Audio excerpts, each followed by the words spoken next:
Allah subhanahu wata'ala ya umarci mala'iku da su yi wa annabi Adamu alaihi salam sujjada bayan an halicce shi daga yumɓu. Sai dukkan mala'iku suka faɗi suka yi gaisuwa ga annabi Adamu alaihi salam.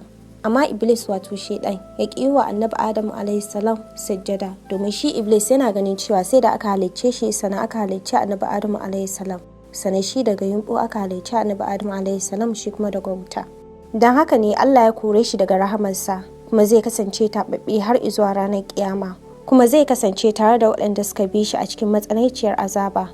Lokacin da Iblis wato Shaidan ya ga fushin Ubangiji ya tabbata a gare shi, sai ya nemi ladar ibadar da ya shekara da shekaru wajen Ubangiji.